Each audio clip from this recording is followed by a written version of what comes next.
Hello everyone, welcome back to Bengal baby care top to top. আপনারা অনেকবারই আমায় comment সেকশনে রিকোয়েস্ট করেছেন আমার 7 বছরের মেয়ের অ্যামির ডেলি রুটিন আপনারা দেখতে চান। তাই আজ নিয়ে এলাম স্পেশাল সানডে রুটিন উইথ অ্যামি। সপ্তাহের অন্য দিনগুলোর রুটিন তো আপনারা অনেকবার দেখেছেন, কিন্তু ছুটির দিনে ওকে আমি কিভাবে বোর হতে না দিয়ে সারাটা দিন আনন্দের সাথে ম্যানেজ করি, সেটাই আজ আপনাদের সাথে শেয়ার করব। আশা করি আজকের এই ভিডিওটা সমস্ত মায়েদের জন্য ভীষণ হেল্পফুল হবে এবং আপনারা জানতে পারবেন ভিডিওটা থেকে কিভাবে ছুটির দিনে বাচ্চাদের স্ক্রিন টাইম ছাড়াও প্রোডাক্টিভ রাখা যায়। তাই একদম স্কিপ না করে পুরো ভিডিওটা দেখতে থাকুন। রবিবার মানেই তো আমাদের মনে হয় ছুটির দিন বাচ্চারা একটু বেলা পর্যন্ত ঘুমাক, কিন্তু জানেন তো খুব বেশি বেলা করে যদি বাচ্চাদের ঘুম থেকে তোলা হয় সেটা কিন্তু ওদের শরীরের জন্য একেবারেই ঠিক না। এতে ওদের শরীরের বায়োলজিক্যাল ক্লক বা ভিতরের ঘড়িটা কিন্তু একদম ওলটপালট হয়ে যায়, যার প্রভাব সোমবারেও গিয়ে পড়ে। তাই আমি অন্যান্য দিনের চেয়ে রবিবার ওকে 1 থেকে 1.5 ঘন্টা একটু বেশি ঘুমাতে দিই, তার বেশি কিন্তু নয়। এখন যেমন ঘড়িতে বাজে 7:30, 7:30 থেকে 7:45-র মধ্যেই আমি রবিবার ওকে ঘুম থেকে তুলি। অন্যান্য দিন সকাল 6টার মধ্যে ঘুম থেকে উঠে পড়ে। রবিবার দিনটা অন্যান্য দিনের তুলনায় একটু যেমন বেশি ঘুমায়, রবিবার দিনটা আদরও কিন্তু পায় অন্যান্য দিনের তুলনায় একটু বেশি। একটু আদর করে ঘুম থেকে তুললেও খুব খুশি হয়। ঘুম থেকে উঠেই আমির প্রথম কাজ হলো নিজের বিছনাটা সুন্দর করে গুছিয়ে দেওয়া। 7 বছর বয়সটা কিন্তু বাচ্চাদের ছোট্ট ছোট্ট দায়িত্ব শেখানোর জন্য পারফেক্ট সময়।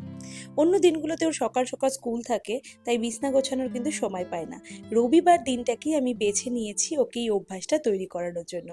এখন দেখছি বেশ পরিপাটি করেই কিন্তু ও বিছনা গোছাতে শিখে গেছে। বিছানা গোছানো হয়ে গেলেই ও সোজা চলে যায় ব্রাশ করতে। আর আজকের দিনটা কিন্তু অ্যামির জন্য একটু বেশি স্পেশাল, কারণ এতদিন ধরে ও গিফটে পাওয়া এই ইলেকট্রিক ব্রাশটাকে জমিয়ে রেখেছিল।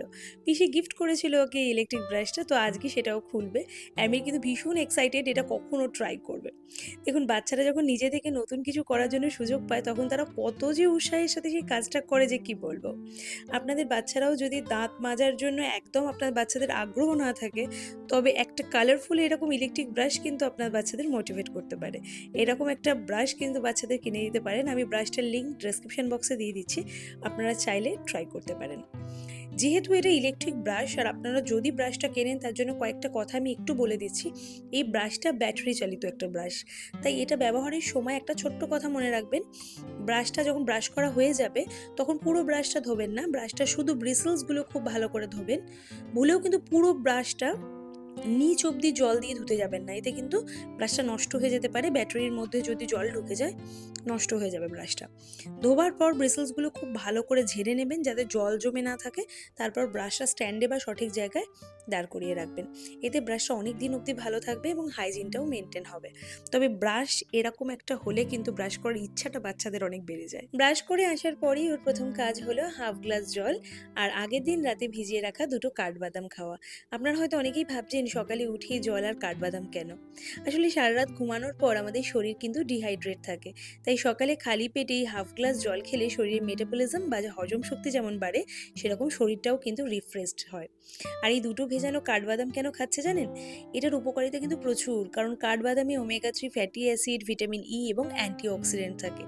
বাচ্চাদের ব্রেন ডেভেলপমেন্ট এবং স্মৃতিশক্তি বাড়াতে এটা দারুণ সাহায্য করে এবং পড়াশোনাতেও মন বসাতে কাজে দেয়। সকালের এই 2টো কাঠবাদাম ওদের সারা দিনের ইমিউনিটি বা রোগ প্রতিরোধ ক্ষমতা যেমন বাড়ায়, এনার্জিও কিন্তু ধরে রাখে। তাই আপনাদের বাচ্চারাও যদি সকালে ঘুম থেকে ওঠার পর ভারী খাবার খেতে না চায়, তবে এই হেলদি অভ্যাসটা আজ থেকে শুরু করে দেখতে পারেন। রবিবার সকালে আমি যখন ওর জন্য একটা হেলদি ব্রেকফাস্ট তৈরিতে ব্যস্ত থাকি, সেই সময়টুকু ও কিন্তু মজার ছলে ইউটিউব চালিয়ে নিজেই কিছু মজাদার ফ্রি হ্যান্ড এক্সারসাইজ করে নেয়।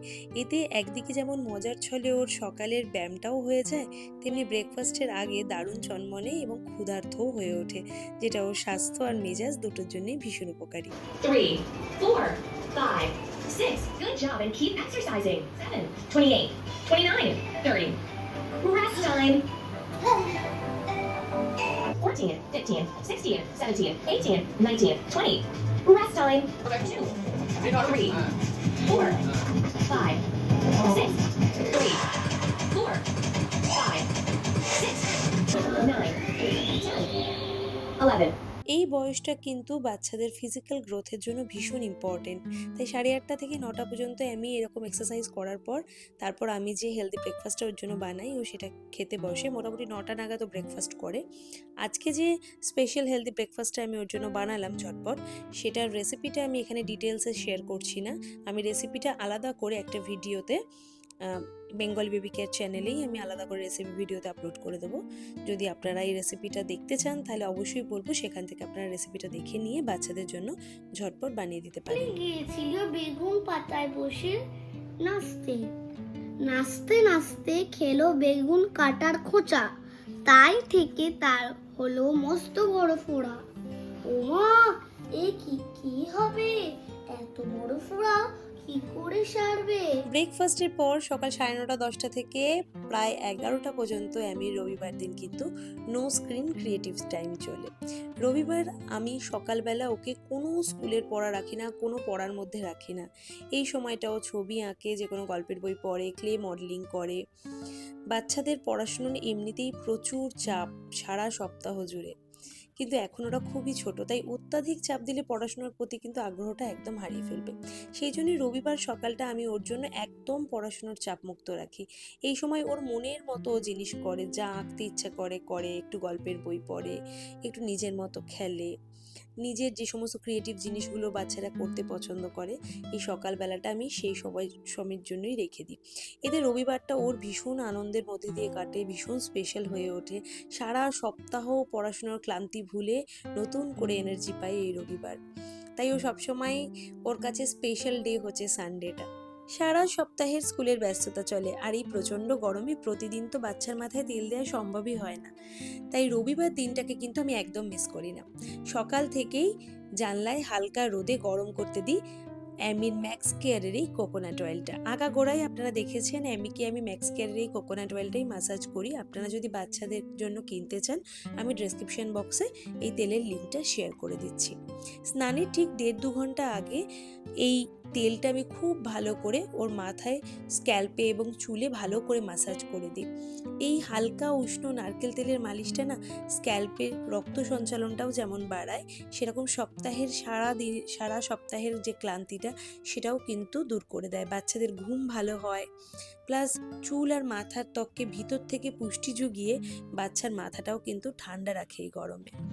এবার সামার ভ্যাকেশনে প্রচুর ক্রাফটের প্রজেক্ট ছিল, তো সেগুলো নিয়ে আমি বসেছে এখন করতে। আপনারা অনেকেই আমাকে বলেন, দিদি তোমার মেয়ে কত শান্ত, কত ধৈর্য নিয়ে বসে এক জায়গায় ড্রয়িং করে, ক্রাফট করে, আর তারপরেই বলেন আমাদের বাচ্চারা তো একদম বসতে চায় না, একটু পরেই উঠে পড়ে।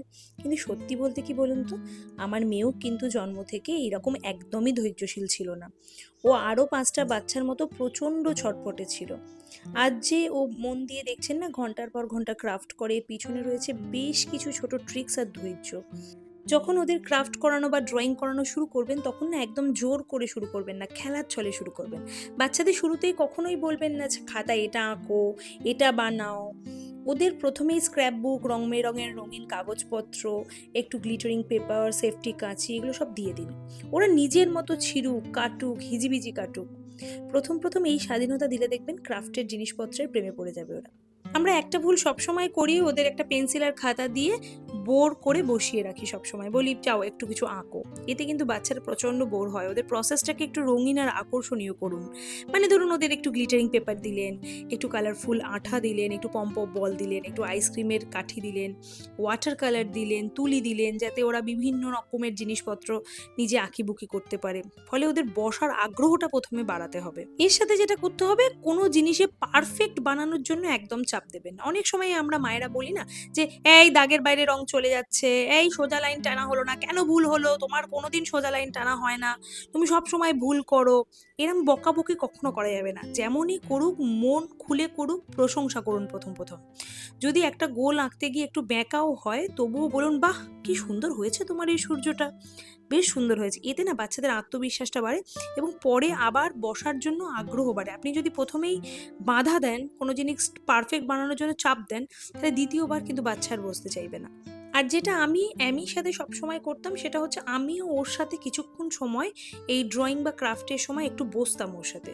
মায়েরা কিন্তু কিছুক্ষণ সময় দিতে হবে, শুধুমাত্র ফোনের স্ক্রিনের দিকে তাকিয়ে বা ঘরের কাজে ব্যস্ত থাকলে কিন্তু বাচ্চা বেশিক্ষণ ক্রাফট বা ড্রয়িং করতে বসবে না। শুরুতে কিন্তু আপনাকেও একটু বসতে হবে। চলো তো দেখি দুজনে মিলে আমরা একটা ম্যাজিক করি, চলো তো দেখি দুজনে মিলে আমরা এই ছবিটা বানাই। তাতে ওরাও অনেকটা দেখবেন উৎসাহ পাবে এবং এইটাই আস্তে আস্তে অভ্যাসে পরিণত হবে ওর কাছে। প্রথমে যখন বাচ্চাকে ক্রাফট বা ড্রয়িং করানো শুরু করবেন তখন ছোট ছোট টাস্ক দিয়ে শুরু করবেন। 1 ঘন্টা ধরে বসিয়ে কোনো প্রজেক্ট করানো এইগুলোতে চাপ দেবেন না। প্রথমে 5-10 মিনিট ছোট ছোট ক্রাফট দিন, যেমন একটা সাদা কাগজের মধ্যে বেশ কিছু চাল, বেশ কিছু ডাল দিয়ে দিন, দিয়ে আঠা দিয়ে সেগুলোকে ধৈর্য দিয়ে দিয়ে লাগাতে বলুন, লাইন করতে বলুন, বা আঙুলে চাপ দিয়ে দিয়ে রং দিয়ে দিয়ে ফুল বানাতে বলুন। এরকম ছোট ছোট কাজ দিন, তাহলে দেখবেন আস্তে আস্তে সেই কাজের টাইমটা আপনি আস্তে আস্তে বাড়াবেন এবং ও কিন্তু অনেকটা ধৈর্য নিয়ে বসবে। আর একটা জিনিস করে আমি ভীষণ উপকার পেয়েছি অ্যামির ক্ষেত্রে বলবো, সেটা হচ্ছে অ্যামি যে ছবিগুলো তৈরি করতো বা যে জিনিসগুলো তৈরি করতো সেগুলো না আমি ঘরের বিভিন্ন জায়গায় আটকে রাখতাম। আপনি যদি আঠা দিয়ে দেয়ালে আটকাতে না চান তাহলে আপনি কোনো জায়গায় সোজা করে দাঁড় করিয়ে রাখুন। ওদের তৈরি জিনিস দিয়ে যদি আপনি বিভিন্ন জায়গায় সাজিয়ে রাখেন, যেমন ধরুন আপনার শোকেসে বা ফ্রিজের ওপর বা ড্রয়িং রুমে দেয়ালে আটকে রাখেন, তাহলে দেখবেন বাড়িতে কোনো অতিথি আসলে আপনি ওর সামনেই বলবেন, এই দেখুন এটা আমার মেয়ে এঁকেছে, এই দেখো এটা আমার মেয়ে তৈরি করেছে, কি সুন্দর হয়েছে না। এইগুলো না ওদের একটু কদর করলে না বাচ্চারা খুব খুশি হয় যে আমার বানানো ক্রাফটটা এত ভালো হয়েছে, মা সবাইকে দেখাচ্ছে। এতে কিন্তু ওদের আনন্দটা 100 গুণ বেড়ে যায় নেক্সট টাইম ক্রাফট করার জন্য। তাই আমার ভিডিও যারা দেখেন আমি সকল মায়েদের বলবো একদম হতাশ হবেন না। কোনো বাচ্চাই প্রথমবারে কিন্তু ধৈর্যশীল হয়ে জন্মায় না। একদম অল্প অল্প করে যখন বয়স বাড়ে ওদের ক্রাফট, ড্রয়িং এসবের প্রতি ভালোবাসা বাড়ে। আর এই টিপসগুলো আপনারা ট্রাই করতে করতে দেখুন, একটু সময় দিন, দেখবেন আপনার বাচ্চাও কিন্তু অনেকক্ষণ সময় ধরে পরে ক্রাফট বা ড্রয়িং নিয়ে বসবে। এখন ঘড়িতে বাজে দুপুর 1টা, রবিবার দিন 1টার সময় ও স্নানে যায়। এখন ওর ক্রাফট হলো, একটু ফল খাওয়া হলো, রবিবার বলে কথা, গাড়ি চালানো, টিভি দেখা সবই হলো। এখন স্নানে গেছে। যদিও ভিডিওটা আমি করছিলাম বলে ক্যামেরাটা আমার হাতে ছিল, তাই শ্যাম্পু ও নিজে নিজে করছে, কিন্তু ও ভালো করে শ্যাম্পু করতে পারে না, ওকে আমিই শ্যাম্পু করে দিই। আর যেহেতু রবিবার দুপুরের মেনু মানেই কিন্তু ভাত, একটা যে কোনো সবজি, আর তার সাথে অ্যামির স্পেশাল চিকেন কারি। আমি চিকেন খেতে খুব ভালোবাসে, তো আজকেও তাই হয়েছে। ভাত বানিয়েছি, পোস্ত বানিয়েছি, আর অ্যামির জন্য চিকেন কষা বানিয়েছি। তো বন্ধুরা, দুপুর 2:30টার মধ্যেই কিন্তু অ্যামির রবিবারের লাঞ্চ একদম কমপ্লিট হয়ে যায়। আর রবিবার দিন দুপুরে খাওয়া দাওয়ার পর 2:30 নাগাদ অ্যামি কিন্তু একটু পাওয়ার ন্যাপ নেয়, কারণ একটু ঘুমিয়ে নেওয়াটা কিন্তু খুব দরকার, কারণ নাহলে বিকেল থেকে রাত অবধি কিন্তু টানতে পারে না, এনার্জি থাকে না আরও। যাই হোক, অ্যামির রবিবারের দুপুরের রুটিনটা আপনাদের তো দেখালাম, তাই আজকের ভিডিওটা আমি এই পর্যন্তই রাখছি। গল্পটা কিন্তু এখনো শেষ হয়নি। বিকেল থেকে রাত অবধি রবিবার দিন অ্যামি কি কি করে সেই সমস্ত কিছু নিয়ে আমি আরেকটা ভিডিও আপলোড করব পরশুদিন। আর এই পরশুদিন যে ভিডিওটা আমি আপলোড করব, মানে সানডে রুটিনের সেকেন্ড পার্ট, সেটা কটায় আপলোড করব সেটা আমি কমিউনিটি পোস্টে আপনাদেরকে জানিয়ে দেবো। অবশ্যই কমিউনিটি পোস্টটা মিস করবেন না, দেখবেন। আর পরশুদিনের ভিডিওটা দেখার সাথে সাথে আজকের ভিডিওটা কেমন লাগলো সেটা তো অবশ্যই কমেন্ট করে জানাতে ভুলবেন না। ভালো লাগলে লাইক এবং চ্যানেলটিকে সাবস্ক্রাইব করে আমার পাশে থাকবেন। দেখা হচ্ছে পরশুদিন নেক্সট ভিডিওতে। আপলোড করার সময় বলে দেবো। ততক্ষণের জন্য সবাই ভালো থাকবেন, সুস্থ থাকবেন। টাটা।